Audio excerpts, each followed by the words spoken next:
మొదటి రాజులు 8వ అధ్యాయము 54 నుండి చదువుకుందాం. సొలొమోను ఇలాగూ ప్రార్థించుటయు విన్నపము చేయుటయు ముగించి ఆకాశము తట్టు తన చేతులను చాపి యెహోవా బలిపీఠము ఎదుట మోకాళ్ళూనుట మాని లేచి నిలిచిన తరువాత అతడు మహాశబ్దముతో ఇశ్రాయేలుల సమాజమంతటిని దీవించెను. ఎట్లనగా తాను చేసిన వాగ్దానమంతటిని బట్టి ఇశ్రాయేలీయులకు తన జనులకు నెమ్మది దయచేసిన యెహోవాకు స్తోత్రము కలిగి ఉండునుగాక. తన దాసుడైన మోషే ద్వారా ఆయన చేసిన శుభ వాగ్దానములో ఒక మాటైనా తప్పిపోయినది కాదు. కాబట్టి మన దేవుడైన యెహోవా మనలను వదలకను విడువకను మన పితరులకు తోడుగానున్నట్లు మనకును తోడుగా ఉండి తన మార్గములన్నిటినీ అనుసరించి నడుచుకొనున్నట్లుగాను తాను మన పితరులకిచ్చిన ఆజ్ఞలను కట్టడలను విధులను చేకొనున్నట్లుగాను మన హృదయములను తన తట్టు త్రిప్పుకొనుగాక. చాలండి. ఇక్కడ మనము ఒక విషయాన్ని మనం గమనిస్తే 56వ వచనంలో ఎట్లనగా తాను చేసిన వాగ్దానమంతటిని బట్టి ఇశ్రాయేలులకు తన జనులకు నెమ్మది దయచేసిన యెహోవాకు స్తోత్రము కలిగి ఉండునుగాక. తన దాసుడైన మోషే ద్వారా ఆయన చేసిన శుభ వాగ్దానములో ఒక్క మాట అయినా తప్పిపోయినది కాదు. ఒక్క మాట అయినా తప్పిపోయినది కాదు. ఆయన చేసిన వాగ్దానములు ఎప్పటికీ కూడా నిరర్థకము కాదు, వ్యర్థము కాలే. దేవుడు చేసే వాగ్దానము అది నీ జీవితంలో ఖచ్చితంగా నెరవేరుతుంది. దేవుణ్ణి చాలాసార్లు నేను ప్రార్థన చేసి అడుగుతున్నప్పుడు నాకు వాక్యము ద్వారా జవాబు వచ్చేది ఒకటే: ఆయన కట్టడలను అనుసరించాలి, ఆయన మార్గములను అనుసరించాలి. ఆయన మనకి నేర్పించిన వాటిపైన మనము విశ్వాసం ఉంచాలి, నమ్మాలి. నమ్మకం లేకపోతే కష్టం.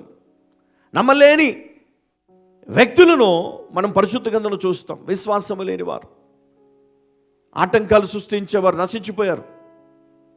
దేవుడు వారిని పైకి రానివ్వడు. ఎంత పైకి ఎగిరినా తొక్కేస్తాడు వాళ్ళని. ఎందుకో తెలుసా? ఎప్పుడైతే దేవుని పనిని ఆటంకపరుస్తారో దేవుడు క్షమించడండి. అందుకని మనం ఏం చేయాలా? దేవుని పనిలో మనము పాలివారముగా ఉంటూ మనము సహకరించాలి ప్రతిదానికి. నేను అన్నాను, అమ్మ అందరు కలిసి మరి మౌనంగా ఉండి దయచేసి డిస్టర్బెన్స్ లేకుండా వాక్యం వినండి అని చెప్పారు. అందరు సైలెంట్గా ఉండి వాక్యం వింటూ ఉన్నారు. సహకరించాలి.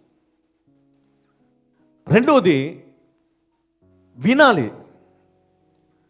వినేటప్పుడు ఆ వాక్యంలో ఉన్నటువంటి విషయాలు మనకు దేవుడు బోధిస్తాడు. పరిశుద్ధాత్మ సహాయము ద్వారా మనకు బోధిస్తాడు. ఇక్కడ మనం చూస్తే ఇక్కడ మనకు అర్థమవుతున్న మాట ఏంటంటే, ఎప్పటికీ తప్పిపోని వాగ్దానములు ఇవి. ఎవరు? యెహోవా ఇచ్చినటువంటి మాటలు. మోషేకి ఇచ్చిన మాట, అబ్రహాముకి ఇచ్చిన మాట.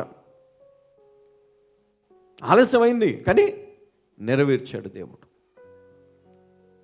దాన్ని పట్టుకొని ఉండాలి మనం, విశ్వాసముతో ఉండాల. లేదు ఇది జరగదేమో, ఇది నా జీవితంలో దేవుడు చేయడేమో. నువ్వు అడిగావు, ప్రార్థన చేసావు, ఉపవాసము ప్రకటించుకున్నావు. నువ్వు దాని కొరకు ప్రత్యేకంగా సమయాన్ని ఇచ్చి, దేవా నాకు గర్భఫలం కావాలి, దేవా నాకు ఉద్యోగము కావాలి, ప్రభా నా బిడ్డను దీవించు, నా భర్తను దీవించు, నా కుటుంబాన్ని నిలబెట్టు, నా ఆత్మీయ జీవితాన్ని బలపరచు, ప్రభా నాకు ఈ వరము కావాలా, ఈ తలాంతులు కావాలా దేవా నాకు. నువ్వు దేవుని సన్నిధిలో మొరపెడుతూ ఉండు. ఎందుకంటే నీకు వాగ్దానం ఉన్నది. ఆ వాగ్దానమును బట్టి నువ్వు ప్రార్థన చేయగా దేవుడు తప్పకుండా ఆకాశ వాకిట్లను విప్పి దేవుడు ఖచ్చితంగా నీ జీవితాన్ని నిలబెడతాడు. చాలాసార్లు దేవుని అడిగాను, చాలాసార్లు ప్రతిసారి వాక్యాన్ని చూపిస్తాడు. ప్రతిసారి వాక్యంలో నుండి దేవుడు మాట్లాడు. ఇదిగో ఏ వాగ్దానమో నిరర్థకము కాదు, నీకు ఇవ్వబడిన వాగ్దానం నెరవేరుతుంది. నువ్వు దాన్ని పొందుకోవాలా. కొన్ని నిర్లక్ష్యాల వల్ల దాన్ని మనం పోగొట్టుకుంటాం. అంటే అది వెంటనే మనం పొందుకోం. కొన్ని వాగ్దానాలు ఎట్లుంటాయంటే ఇప్పుడు పలుకుతే ఇదే రోజు నీ జీవితంలో నువ్వు పొందుకొని తీరుతావు. కానీ కొంతమంది జీవితంలో మనం చూస్తే వారికి ఇవ్వబడిన వాగ్దానము అది ఆలస్యంగా వారు పొందుకుంటారు. కానీ ఖచ్చితంగా వారు పొందుకుంటారు.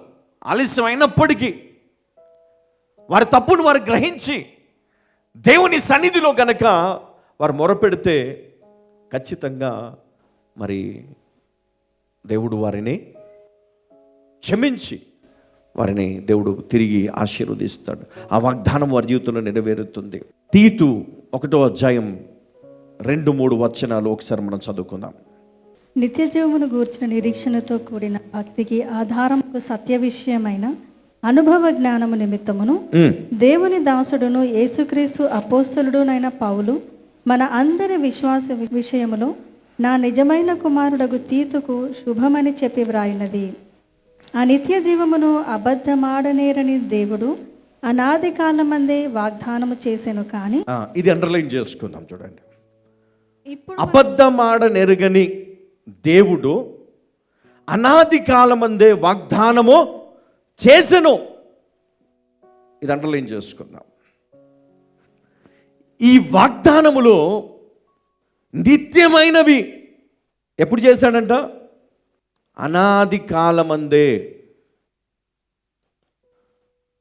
భూమి పుట్టక ముందే దేవుడు చేసినటువంటి కొన్ని వాగ్దానాలు ఉన్నాయి.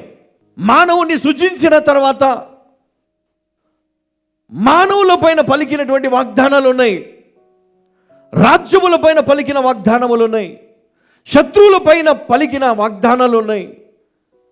స్వస్థతను గూర్చి పలికిన వాగ్దానాలు ఉన్నాయి. అనేకమైన గొప్ప కార్యములను గూర్చినటువంటి వాగ్దానాలు, క్రీస్తును గూర్చిన వాగ్దానం దేవుడు రూఢిపరిచాడు, దానిని నెరవేర్చాడు. మోషే ద్వారా మరి దేవుడు పలికించిన ప్రతిదీ కూడా ఆయనకి నెరవేర్చినట్లుగా మనం చూస్తూ ఉన్నాం.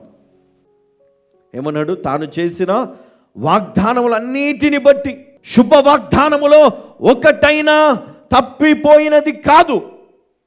అంటే ఈరోజు నీకేదైతే వాగ్దానమో ఈరోజు నువ్వు తీసుకున్నావో, ఇది దేవుడు నాకు ఇచ్చాడు అని, ఆ వాగ్దానము దేవుడు తప్పక నెరవేరుస్తాడు.